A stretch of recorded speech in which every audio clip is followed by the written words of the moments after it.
Hey everyone, how's it going? I hope you're all doing great, and I hope you're following the 3H's of the channel. And in this video, it's about to get wild and scary. So, if that sounds like something you're interested in, definitely pull up a stump with me, and let's jump into it. Thank you for watching. This is something that happened in Mexico back in the 1950s. This is as told by my grandparents, who shortly after this happened, immigrated from Mexico to the US. It was a hot summer night. The small pueblo was plagued by strange lights in the sky. People were reporting seeing colorful, glowing orbs floating above their homes. No one else could explain what they were, where they came from, or why they were there. As the nights went on, the lights grew closer and closer until they were directly over the town. People began to panic. As the lights seemed to be getting brighter and more intense, suddenly the lights began to move toward the ground, as if they were descending toward the town. People ran for cover, hiding in their homes, praying that the lights wouldn't find them. But no matter where they hid, the lights seemed to follow some of them, shining brighter and brighter through their windows. Then, as suddenly as they appeared, the lights vanished, leaving the town in darkness once more. But the town was, unfortunately, never the same after that night. People began to disappear in very strange ways. Strange noises echoed through the streets when there was nobody there, and apparently even to this day, no one knows what those lights truly were. Some say they were UFOs, some say angels, some say brujas, some say demons. Nobody knows.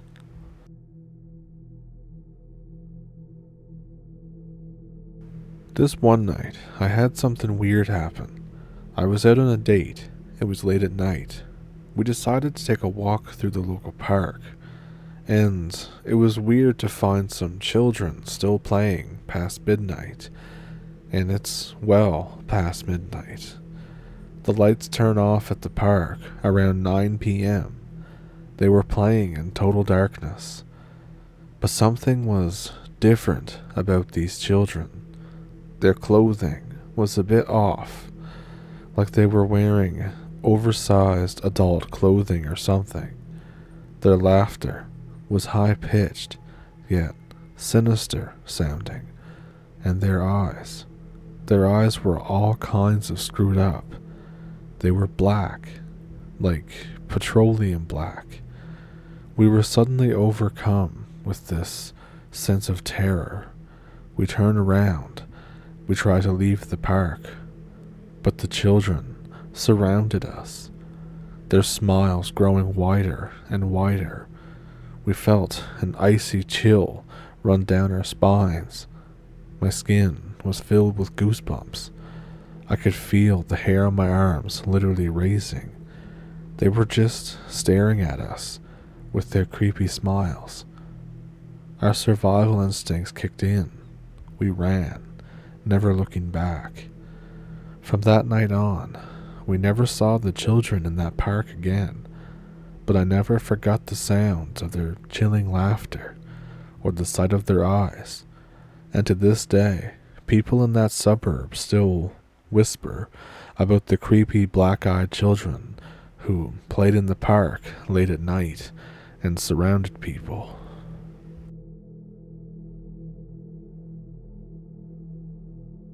This happened to me about 9 years ago now. I was in the Air Force, stationed in Montana. We were guarding nukes. They are out in the middle of nowhere, usually. It's actually really boring. Nothing ever happens. We finish about 11 hours of babysitting a site. Our relief shows up. We secure our Humvee, and me and my bro head out. We make it about 10 minutes when we get a call. Something had tripped to vacant sites IMPSS alarm. It's on the way back to the base, so we're told to check it out real quick. Now, 100% of the time, it's usually a rabbit, or ground squirrel, or some other animal that makes it inside the fence and sets the thing off.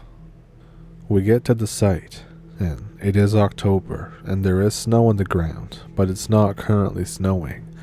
The wind is blowing the snow that's on the ground everywhere. It feels like needles on your skin. And I had already pulled my face mask off since I thought we were going home, so I decided to just deal with it. This should only take a minute. Bro tells me to check it out by myself. We're not supposed to ever do security checks alone, but pretty much everybody does, and you just take turns. So, we're stomping around through the snow. I can't see anything, and I'm freezing my balls off. I find basically nothing. I walk the entire perimeter. Then, I walk back to my Humvee, and I send out the all clear over the radio. We drive about a minute down the road, and we're told to turn around. The alarm got tripped again. We go back to the site. This time we actually have to go on site and verify that there's nothing inside.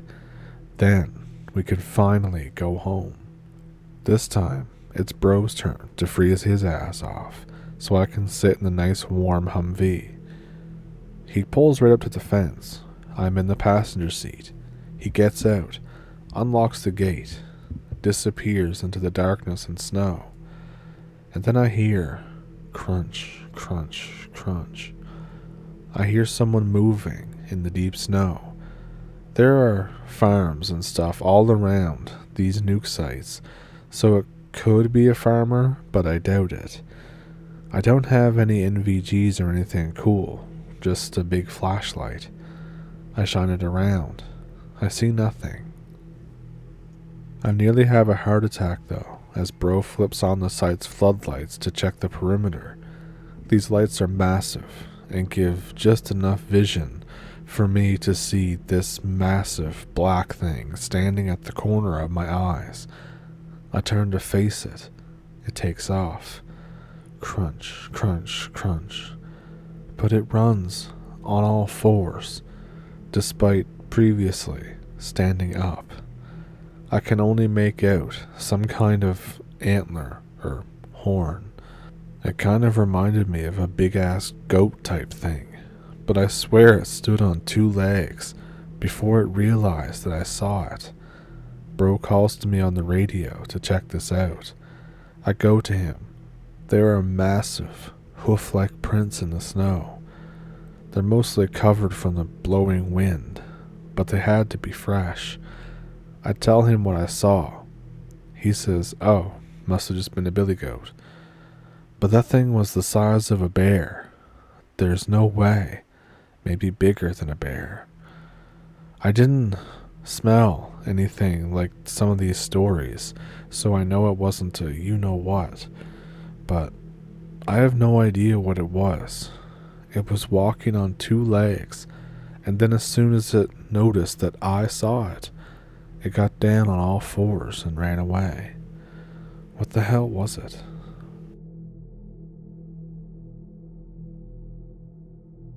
Ohio is quite the place. It's littered with constant spooky things and horrible happenings, and there's a lot of people who find it to be miserable, not just on their state of being, but on their mind as well. What happened isn't super dramatic. I just wanted a good intro like this to draw everybody in. So, the following story is basically the combination of 3 separate accounts. My grandmother, my mother, and my uncle all experienced this, and even years later, if I ask them individually, their stories all line up exactly the same. So it was the late 1980s. My mom is about 12. My uncle is about 7.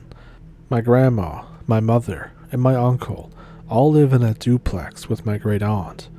One of those duplexes that are split horizontally, with a full unit on each floor.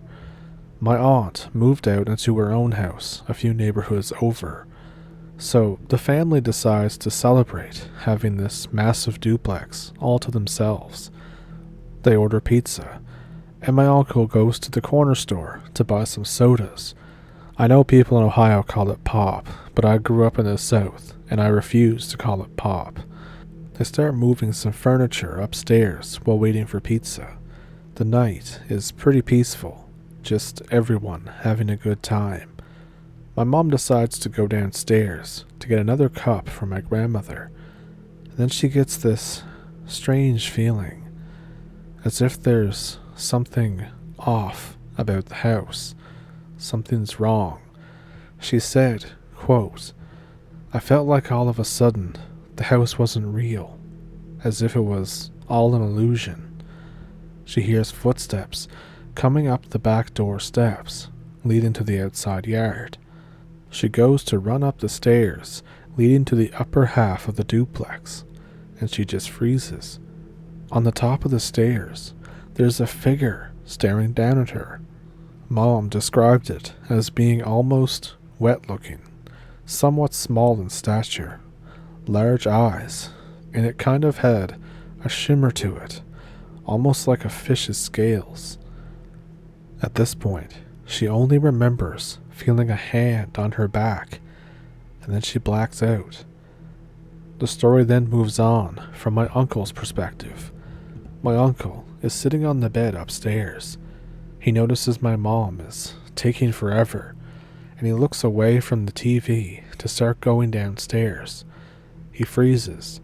The same figure that my mom saw at the top of the stairs is now looking at him.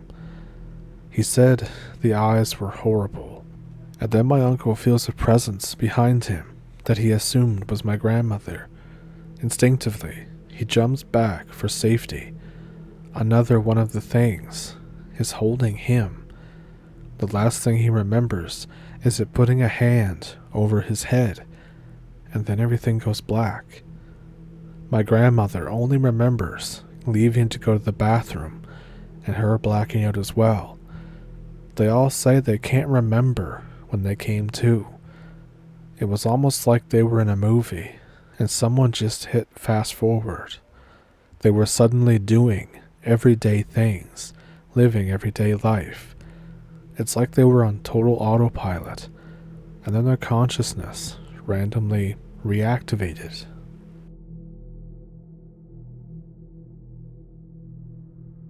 So this happened to my father, and he tells people this anytime someone brings up demons or paranormal activity. So it was a pretty rural area in Maine. There's an old abandoned house in a field away from a back road outside of town.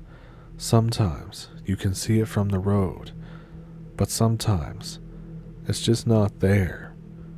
One night, when my father was in his 20s, him and a couple of his friends went to explore the house and see if any of the rumors were true.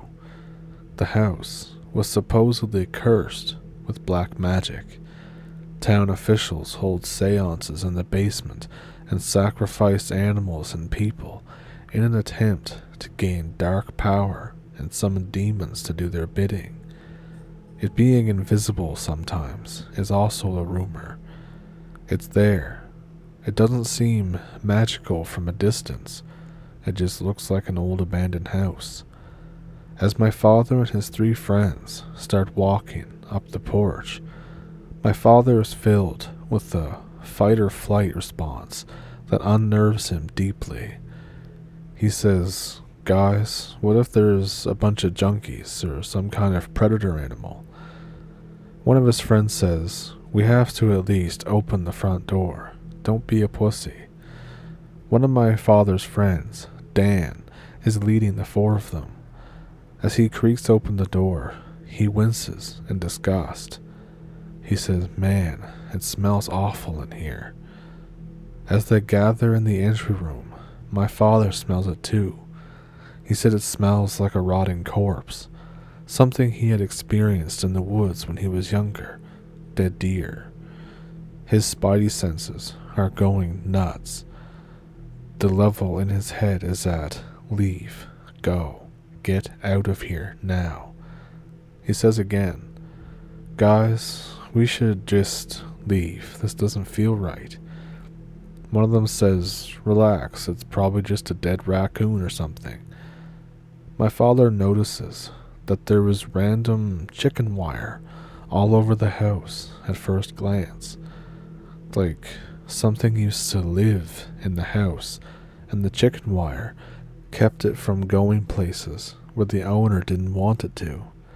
But it's tall, like human height.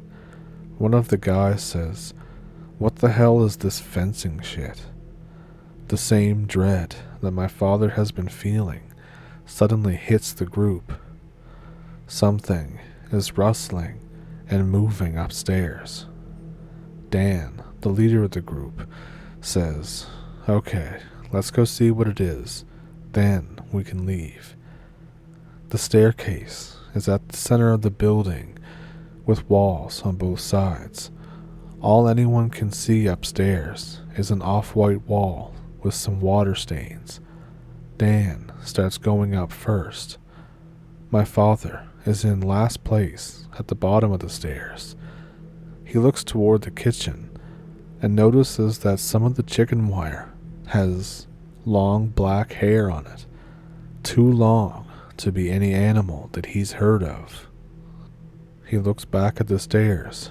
Dan is finally reaching the top. Dan, the courageous tough guy, peeks to the left and stops in his tracks. He turns around, white as a ghost. He's now hyperventilating, starting to cry. He says, we need to... Everyone starts running for their lives before he can even finish his sentence. My father is the first one out of the building, and as the others follow, Dan starts shouting, run, get back to the effing car now. As they pile in and leave in a panic, Dan is now crying like a baby. They're asking him, what did you see? What did you see up there? He's trying to choke back tears in a state of severe post-trauma distress. He starts struggling to describe. It was like a pig, man. A giant pig. And then someone says, what's so bad about that? He snaps a bit. He says, but it was a dude. It was walking like a person, with hair and everything else. He starts really sobbing and breaks down a bit. Its eyes, man. It's like it was trying to steal my soul. It had no eyes. He just keeps crying like a baby, as everyone sits in total bewilderment. They don't ever speak of it again. They're too terrified of what's even happening at this house. My father says that Dan fell into a long downward spiral and ended up dying, as if it really did steal his soul. He can't sit through any media related to pigs or demons without feeling deeply unnerved, like when he first started walking up to the house. The I have the body of a pig utterly terrifies him as well. He refuses to ever watch it again. And this was in Somerset County, somewhere deep in the woods between Skowhegan, Madison, and Norridgewock. My father intentionally refuses to tell anyone exactly where it is, out of fear that he may be sending someone to their death, whether it be through a demon or people crazy enough to fake one. Route 201 in Skowhegan has a road sign facing the east, advocating the local municipality that's just a straight-up inverted pentagram for a symbol with wholesome pictures on each point, so the satanic cult thing could have some merit to it. I can't find any pictures of it online, but I'm sure someone could, maybe in road view on Google Maps. I've seen the house with my own two eyes as well, and thinking about it makes my stomach turn. The people in leadership in that county seem so psychotic and ego stroking that I have half a mind to say that it really is cursed with satanic magic. Everybody in Maine hates Skowhegan and the surrounding area as well. It's screwed up in a way that can only be understood by living there.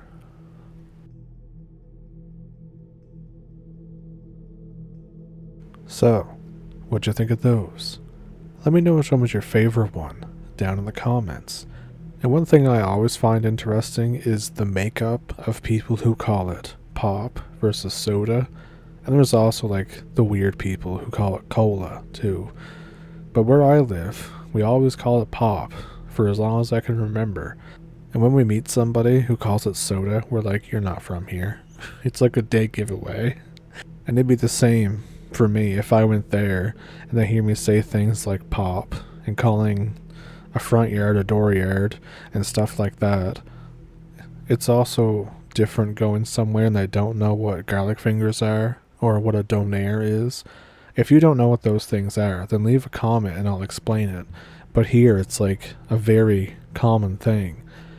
The other thing that I thought of was the person who was on a date and they said they saw like the black-eyed kids in the playground and stuff, and it's well past midnight. That reminded me of some times that I would go for walks late at night, and there was a playground. Well, it's still there, but it's somewhat near a graveyard, and there's a school in the front. So I'd be walking by this playground, which at the time was pretty abandoned looking, and I would see kids in weird clothing, like old style clothing, I guess. They'd be on the equipment, and I didn't go up to them. My thought was, damn, that's a whole bunch of not my business. And I pretty much just kept right on walking. Some other people saw them up there too, but that's a whole other thing. Anyways, I hope you enjoyed the video, and if you did, then please like and subscribe. If you would like to donate to the channel, I have a PayPal and a Patreon in the description below, as well as an email address, which I'm working on getting a new one that more reflects the current name of the channel and stuff like that. But I'll update the description whenever that comes. So I have that in the description if you want to send your stories to. And with that, I thank you for pulling up a stump with me. I thank you for watching, and I will see you in the next one. Have a good week.